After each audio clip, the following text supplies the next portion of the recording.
Hey there, thanks for tuning into Duckbricks. I'm Chris, and a few weeks ago I got a chance to go to LEGO headquarters in Billund, Denmark to hear from the LEGO Ideas team about some of the new and exciting upcoming projects we'll be seeing as official LEGO sets. Well, the reveal is here, so join me as we take a look at the brand new, just recently announced LEGO Ideas sets. We'll start off with a presentation from the LEGO Ideas team, go into a little bit of Q&A, and at the end of this video, I'm going to share my thoughts on which projects I'm personally the most excited for. So let's jump in right now. Today is the biggest one we've ever done in the history of LEGO Ideas. So I would actually like to bring some help.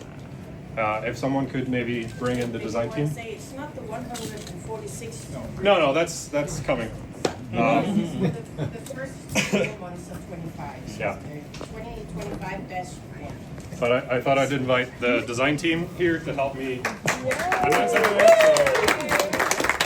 So, Marina, Dave, Jim, Chris. We have a lot to announce, so I'm going to let them help me. Of course, we introduced the parking lot fairly recently, which has been great. So what we currently have in the parking lot is Downton Abbey and this camping fire. Marina, do you want to take some words? So the LEGO Ideas team has the pleasure of inviting you over for tea or a luncheon. Make sure to wear white tie and bring your butler, because we're bringing out of the parking lot and into our building tables Downton Abbey, High Clare Castle. It was created by Bro3. We really love the amazing details he put both in the exterior of the building and also in the interior, all the iconic rooms from the show. Also the amazing lineup of characters that we loved or despised throughout the seasons. So stay tuned for the grand brick finale, streaming soon from LEGO Ideas. Then on to the actual review announcements from the previous gate. I believe. Me? You up first? Yeah. you So are. this next one, which is not on the screen yet, it was the first movie to gross over $700 million at the box office. It was the highest grossing film of all time from 1982 until 1983. I'm glad you guys are all holding your phones because E.T. is phoning home. By Laugh a Brick. E.T. by Laugh a Brick. Sorry, I can't leave him out of this. He's great. I love him, the fan designer. He's great. Great guy. And then we have something a little bit different. So we actually have our newest designer, Jim, here to announce the next one.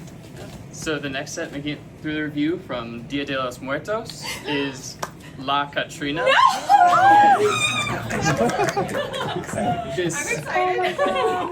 This super elegant design by Yop 1172 is really exciting for all of us, and we're really excited to bring this elegant figure from Mexican culture to life with Lego bricks. Chris, it's you, I think, next. Yeah. So, they're 3 apples tall. They live deep in the forest in a mushroom village. Yes, we are bringing this really inspired by the charm of the half-blood barons, mushroom village, and yeah, we really wanted to bring that to LEGO Ideas. There we go. Dave, you're up again, I think. I know it's early, you guys, but I hope you're hungry because thanks to fan designer McDudd, we are serving you guys lunch. Oh my gosh. It's the ramen bowl. It is the ramen bowl. And then we have another one bringing it all the way back from my childhood, maybe some of yours as well. This was a super influential TV show back in the day, kind of the original Avengers, I'm going to call it, where you have different colors of action heroes that all come together to make one awesome. So we're going to go back to Angel Grove and bring the Power Rangers Megazord to life. We've done Voltron before, so this is the next big challenge to make this even better. So we're very excited by that. And then we also have a couple of things that we're moving into the parking lot, just because we need a little bit more time to go through the process here.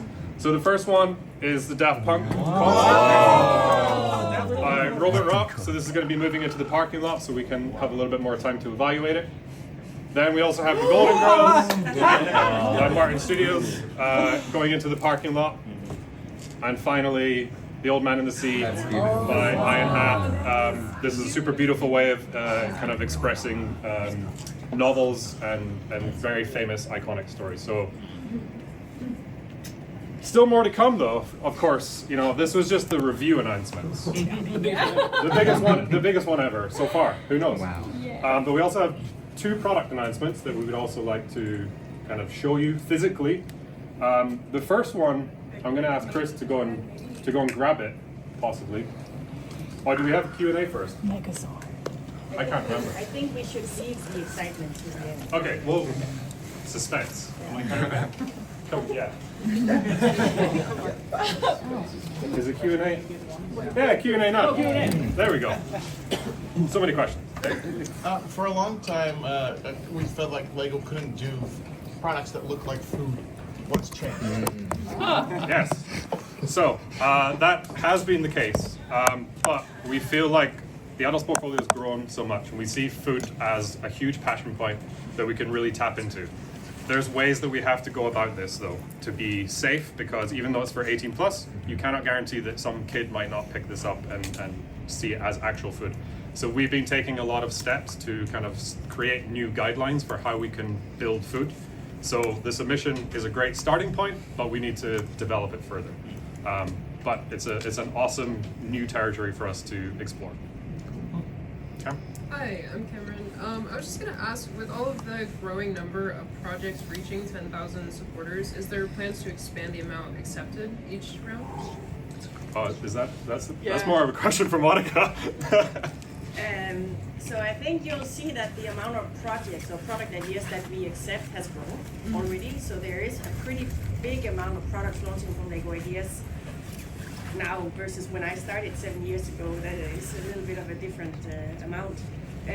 But of course, there's also a lot that do not make it through right now. So we are looking into what does the future of Lego Ideas look like. Because for some people who are not necessarily very active on social media, who are not marketeers, it's difficult to get to 10,000 votes, and for some it's super easy, right? So there needs to be some sort of balance. So that's what we're looking at right now. What does the future of Lego Ideas? I wanted to use that analogy. Like, one does not just walk in tomorrow, right? So we will not just change the 10K sub brand of Lego Ideas almost. So we need to figure out how to do it right.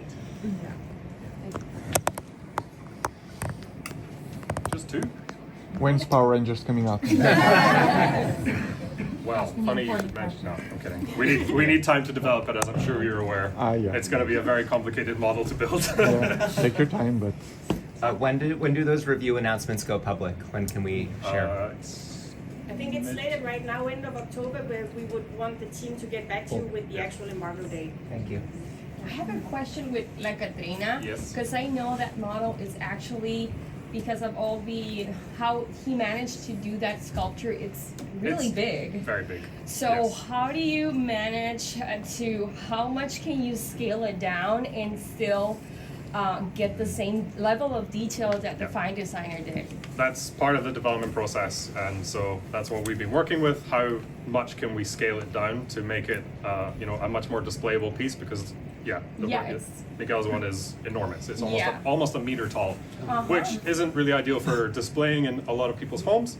So with the design team have been working very hard, especially on skulls and scaling them down to still capture that gracefulness, because it is very important that she looks elegant and beautiful as well. So we're doing a lot of exploration, and we have a team of people from Mexico internally that we're reaching out to about color and shape and all that kind of things. So also, I want to say that if you guys manage to still keep it like a large set, that would be so awesome. Because I know that you've been aiming to Mexican culture with the Dia de los Muertos and the new altar que salió, the one that came out, but still having a large set with Mexican culture would be something that, at least from my perspective, would be so awesome. So, duly noted. Yeah. Graham? Hey, Jordan. How do you assign the different sets to people within the team? So, like, are people fighting over sets? We fight. Yeah, Thunderdome. Rock, We have paper, Thunderdome. Yeah, so I mean, you heard from Ellen yesterday that her anecdote wasn't completely untrue, where she said she cornered me and kind of almost threatened me to work on Tintin. It's about passion, right? And but we also have to acknowledge that I have a team of dedicated designers to Lego ideas. So even though they might not always be passionate about a specific IP or a specific idea, they still work on it. But if I can make sure that they work on something that they really love, then that's always great, because then they bring so much more kind of passion and details to it, as you'll see with some of the models that we're going to reveal. So yeah. And have the designers been picked for the ones you've just shown us? Maybe. Yeah. Yes. At least some of them. There's, as you saw, there's a lot to go around, and we're still working on products right now. So it's a bit of a waterfall effect. So yeah. So we've seen other brands gonna like re-release, like for example games. Nintendo's doing it all the time, and there are many new collectors of Lego ideas, but they maybe have missed the first ones. So is there any chance that they're gonna be like a re-release of older idea set, bring them back to the market? We've seen some of those, and like in Icons and stuff. So is there a chance? Yeah. Monica? I'll see. That's a great idea. I'll put that in the roadmap for how we can expand the Lego Ideas business in the future. It's not currently in the plan right now. Okay. There are many, as you would know, because you are the experts in the Lego brand and the Lego system in play, that there are many elements that were used back in 2010 when the whatever was launched that do not exist anymore, right? So then it would trigger a need to bring back a lot of old elements. Maybe it's plastic that's not produced anymore, and so on. So there is a complication there. We did it for the Saturn V rocket, and we did it for the ship in the bottle as well. So it's not unheard of. Jaga could have answered but this. if it happens, it will always be done with respect and to the fan designer who created the original bottle, if it's through Lego Ideas. Wally kind of came back. Yeah. Thanks. Can you speak to how you take on board fan feedback? Because obviously with ideas, everybody knows what's coming a long time before any of the other themes would have these announcements. How do you go about like incorporating the chatter online into the designs that you're working on? So he's speaking about like community feedback, or the actual fan designer that we work with? No, once something has been announced and everybody is discussing it online, I know that you incorporate some things from that you're seeing there. Yeah. What's that process like?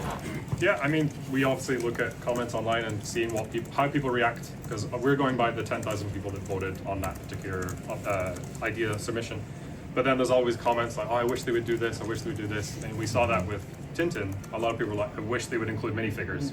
So we took that and we're like, yes, we have to include minifigures. So there's some things that we can easily add in. Some things, when it's an IP, it might not always be possible. But I think we're actually going to touch a little bit about kind of feedback and things that we saw in the community in a minute. So I'll kind of hold that thought and reveal something in a bit. Jay. I just have to ask this so that it's like on the record. But a lot of fan feedback is when they vote for something that looks amazing, and then when they see the final product, it can sometimes look drastically different. Yeah. Can you explain why that tends to happen? Well, I think the clue is in the name. It's Lego Ideas. People are submitting an idea. Now, when you have, again, like I said, IPs and things, we ultimately have a partner that we work with, and they have input and they have the final kind of say on how their product is going to look, because they own the franchise. When it comes to other things, we have a lot of internal guides about stability, safety, quality, all these things that we have to incorporate. So it's not as easy as just, let's take the fan submission and make it. It's a long process, and we have to go through that process for every single model. We almost treat the fan submission like we would a concept model or a sketch model for other projects.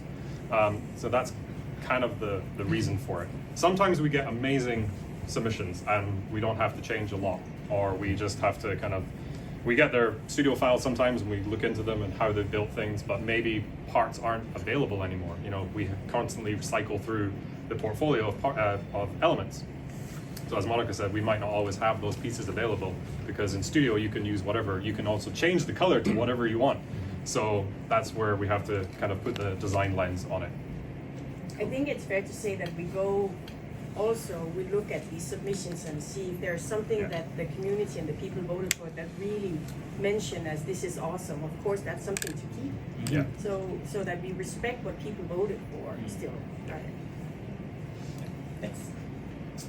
With so many new things coming on tap, is the team going to grow? And have you? I hope so. Okay. And have you thought about getting your hands dirty again? Well, I touched the minerals a little bit. That was the last thing. But I mean, I love building still if an opportunity comes. But I think the team keeps me pretty busy, and I'm also happy for them to. They're the experts. You were complaining yesterday that we were too annoying and you wanted to build something. But I do hope the team will continue to grow as ideas grows. Yeah. You know, it doesn't make sense to grow without the product and the portfolio growing. But I keep telling everyone internally, don't take these people because they're the best team to work with. Yeah. Oh, sorry. Sure. Jake was first. Jake from Brothers Brick. So Brothers Brick fan models and fan creators are kind of our bread and butter. And like you mentioned with the fans, some people are self-promoters and they really get out there and hustle. We get a lot of people saying, can you cover our stuff? And so it's always been a touchy area, but I'm curious if you have any thoughts around the relationship between fan media and the submission voting period versus the kind of reporting on the official products and announcements. Like, what do you think about covering builds, and is it like putting the thumb on a scale, and like how do you feel about that? I think that's a very good question, actually, because it's that ethical question you need to also, as the Lego group, we need to ask ourselves. We cannot endorse any of these because it's for the fans to vote, for them to tell us what they want. We sometimes do staff picks, but that's more to highlight things that may be like very low down that communicates diversity and different things, and something that's super fun and cool. But we cannot, as the Lego group, endorse one submission over another, right? I think then if you, as a recognized fan media, went out and did it, then I guess it's probably for you to evaluate how does that feel for you, because it could look like an endorsement of some sort, but it would not affect how we pick products, whether a fan media or another would actually go out and brackets endorse something. We look at a whole multitude of different data points when we go into the review process, and engagement and comments, and this is one of them, obviously, but it's not all of it. So I think, does that answer your question at all? Or? I think so. It's kind of subjective, and you have to ask ourselves, search ourselves. Yeah. In regards to all the new projects that are being submitted, a lot of them have to do with IP, some of them more recent than not. I don't know, for example, K-pop 100 or something. I'm wondering how much the IP aspect influences the ability to create it as a Lego set. It definitely influences, because then there's an extra layer, right? We have to talk with the partner, and maybe it's a new partner that we've never worked with before, so there's a process there about getting the license and things, and it's not always possible. You know, we have a lot of IPs that don't make it through review, and a lot of people in the fan community will be like, oh, I wish they picked this, why didn't they do this? Sometimes we just can't get licenses, or sometimes people don't want to work with us, which is a bit wild to hear. But that's part of the process. But if we can see things trending, we can maybe get ahead of the curve and already reach out to those types of IPs. But we are seeing more and more. I would like to keep a balance, because we don't want ideas to become an IP-only project. That's never what it was about. So, yeah. And then a follow-up to that. Say that there is a really great idea, but it's maybe already being worked on as a potential Lego set. How does that just get filtered out immediately, or what if there's like an in-between period? I don't know, is K-pop Demon Hunter is going to be something? I feel like we have a review process, and we cover a lot of different things, including design feasibility. So that could be, is this even possible to build? So there's a lot of questions about the Power Rangers, like, can we even do this? And a lot of other things that we look at also, like from legal point of view and brand values and all those things. And portfolio conflict is part of that. So we do check, are other teams working on something? Yeah. Time? Almost time. We do one more question. So when you get lots of submissions that hit the 10,000 Yes. votes that are the same, so there's multiple Jumanjis, there's Yeah. multiple Blueys, etc. How do you handle making decisions on if any of those are picked, which fan designer you're picking or working with, and especially if they're like very similar?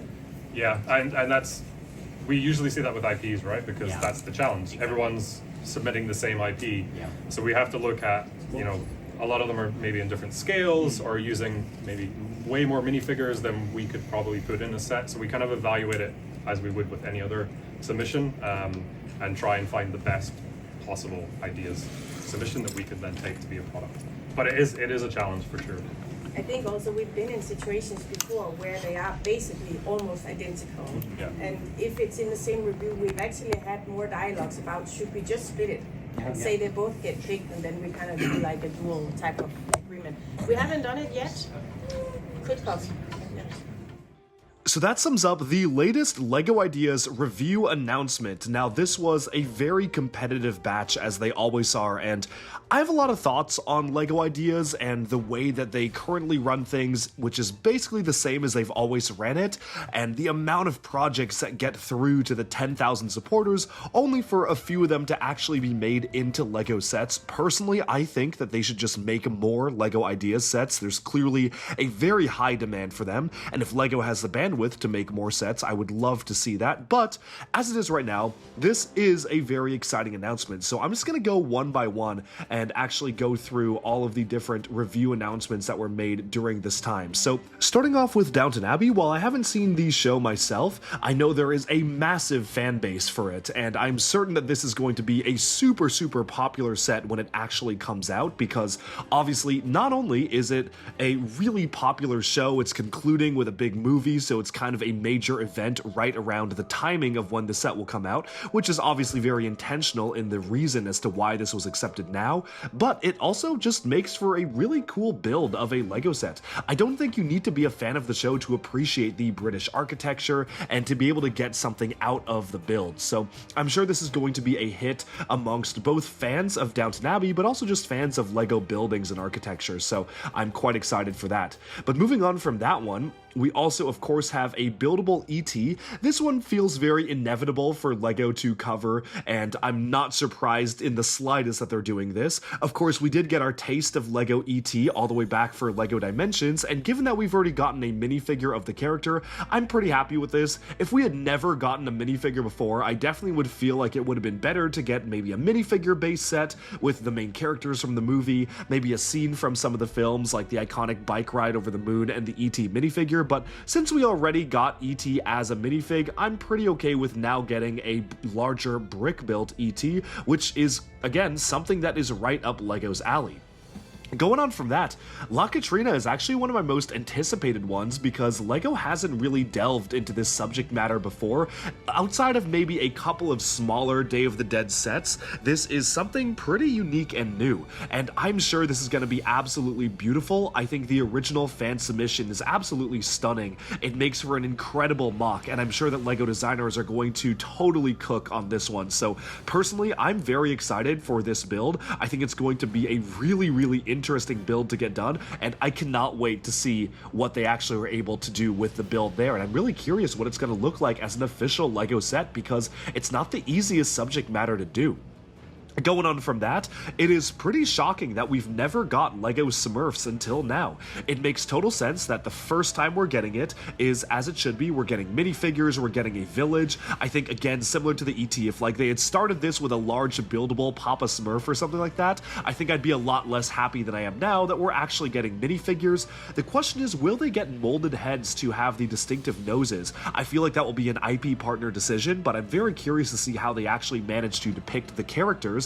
But overall, I think that this is a really nice build because it kind of harkens to what LEGO has been doing with the Brickling Designer Program and Jonas Kram with the Mushroom Village sets, and it's kind of like a licensed way to get builds like that in the LEGO portfolio. So I'm very excited to see what the build is going to look like. I feel like it's going to be a ton of fun to put together and just something that'll be very vibrant on shelves. So that is quite exciting, and there's even more review announcements because, as I was saying at the start of this video, I really wish that LEGO LEGO Ideas would just make more sets, and I think they're actually doing that. Clearly, there are so many sets that are being announced in one single review phase that LEGO has clearly iterated on feedback, and I'm actually really happy to see that they're actually accepting a ton of different ideas. The next one up is a really interesting one, and that is the buildable ramen. This is fascinating to me for a number of reasons, and I feel like this set is going to be the subject of a lot of discussion and or controversy when the images actually come out of what it will be. It's a very weird thing to get as a LEGO set, literally a bowl of food, and I love ramen as much as the next guy, probably more than the next guy, but having a buildable ramen bowl feels very much like something that is a LEGO set that LEGO would do today, geared towards adults, but not really anything we would have seen even just a couple of years ago. Personally, I'm very excited to see the building techniques they actually do for the ramen noodles themselves. Obviously, the build here is using an illegal technique of using what looks to be minifigure hands for the ramen.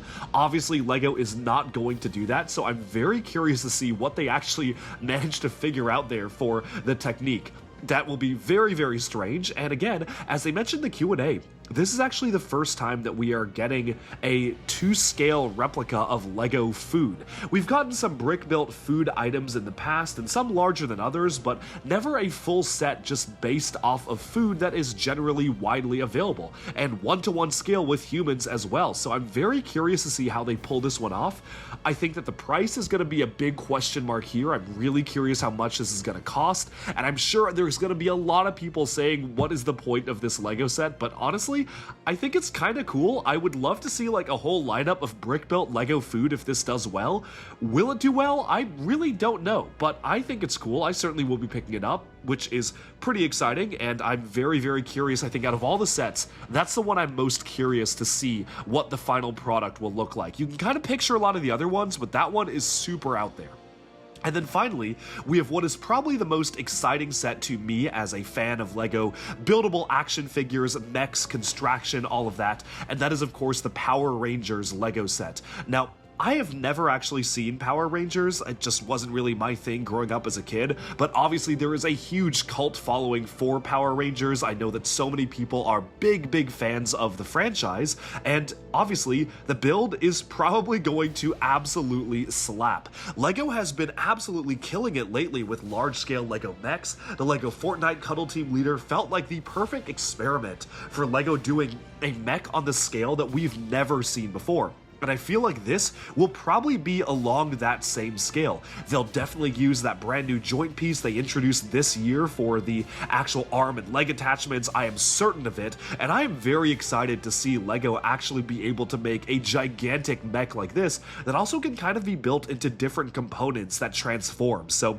super exciting. We did get Voltron as part of LEGO Ideas in the past, and this feels like the natural evolution of that concept. So very exciting. For me as an action fan, as an action figure fan with LEGO, this is the #1 most exciting project for me, but I also do like how this one review program has actually given us quite a few different sets. There are again 6 different sets here, and all of them kind of cater to something different. We have kind of a nostalgic item with E.T., we have something that's more geared towards action adventure fans and Power Rangers, we have something very out there with the buildable food, there is a modern or at least ongoing long-running TV show representation with Downton Abbey. We've also got a holiday celebrating a specific culture with Catrina, and then we have an IP that is kind of just always around, but was more relevant back in the 80s and back when it first was coming out in the Smurf village. So I feel like there's something really for everybody to enjoy here. Of course, there are a couple of items in the parking lot as well. I would love to see LEGO Daft Punk be made, especially after we saw it in the LEGO Pharrell Williams Piece by Piece movie. We also saw it in LEGO Fortnite, so I don't know what's taking LEGO so long to give us that. That would be very, very cool. You know, build it into like a Tron mock or something like that. And personally, I have no strong attachment to the Golden Girls, but it would be cool to see it as a LEGO set, just getting another random IP be made as a LEGO item. And finally, out of all of those, I think the one that I would most love to see is the Old Man and the Sea, because I feel like that build is really beautiful. I would love to see that as like a LEGO art set in a completely different form. It is celebrating literature and it has this whole 3D aspect to it. I think the build itself is just so phenomenal as a mock, and I'd love to see that as an official build. So We'll have to see what emerges from the parking lot, but overall, that has been what I think is one of the biggest LEGO review announcements ever made, as I mentioned at the beginning of the interview, and I'm really curious to hear what everybody's thoughts are on these brand new sets. Which out of the 6 are you most excited to see? And obviously, thank you to the LEGO Ideas team for showcasing these. Hope you enjoyed this announcement, and I'll see you again very soon. Bye for now.